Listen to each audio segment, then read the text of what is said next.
নগরীর দীর্ঘদিনের জলাবদ্ধতা সমস্যা নিরসনে সর্বোচ্চ গুরুত্ব দিয়ে চট্টগ্রাম সিটি কর্পোরেশনের 2026-27 অর্থ বছরের জন্য 2,260 কোটি 24 লক্ষ টাকার প্রস্তাবিত বাজেট ঘোষণা করা হয়েছে। মঙ্গলবার দুপুরে নগরীর থিয়েটার ইনস্টিটিউটে আয়োজিত অনুষ্ঠানে এই বাজেট ঘোষণা করেন city mayor doctor Shahadat Hossain. বাবুন পালের ক্যামেরায় বিস্তারিত প্রণবেশ চক্রবর্তীর প্রতিবেদনে। বর্ষাকাল এলেই নগরীর নিম্নাঞ্চলগুলোতে জলাবদ্ধতার ভোগান্তি দীর্ঘদিনের। এ সময় ঘটে নগরীর খাল নালাগুলোতে পড়ে প্রাণহানির ঘটনাও। তাই এবার চট্টগ্রাম সিটি কর্পোরেশনের বাজেটে গুরুত্ব পেয়েছে জলাবদ্ধতা নিরসন। মঙ্গলবার দুপুরে নগরীর থিয়েটার ইনস্টিটিউটে চট্টগ্রাম সিটি কর্পোরেশনের 2026-27 অর্থ বছরের বাজেট ঘোষণা করেন mayor doctor Shahadat Hossain. Budget ধরা হয়েছে 2,260 কোটি 24 লাখ টাকা। মেয়র জানান, নগরীতে কালার এক্সপার্ট ডার্ক স্যাপ এবং মাইল্ড অন হ্যান্ডস টেকনোলজি সমৃদ্ধ অরিক্স অ্যাডভান্স ডিটারজেন্ট পাউডার আপনার লন্ড্রি এক্সপার্ট।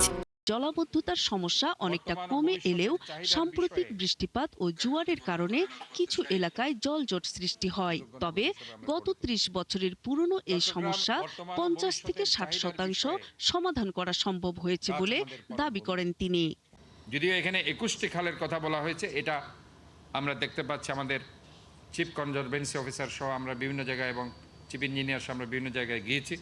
প্রায় সেখানে 40টি খাল আমরা চিহ্নিত করছি এবং এটা এই ডিপিপিতে আসবে। যদি 21টি খাল এখানে আমরা লিখেছি, যেটা ব্যয় ধরা হয়েছে 3,500 কোটি টাকা, এটা থেকে ব্যয় বাড়তে পারে।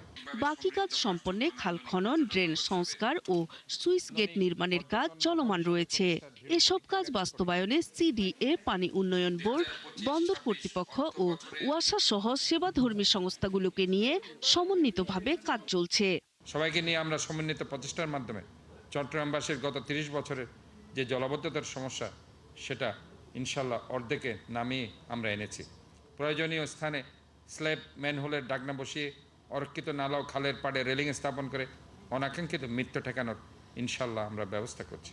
জলাবদ্ধতা নিরসনে 21টি খাল সহ অন্যান্য খাল খনন প্রকল্পে 3,500 কোটি টাকা এবং চৌক বাস্তবায়িত 36টি খাল সহ রক্ষণাবেক্ষণ ও পরিচালনের জন্য 2,800 কোটি টাকার প্রকল্প পাইপলাইনে রয়েছে বলে জানান চসিক মেয়র।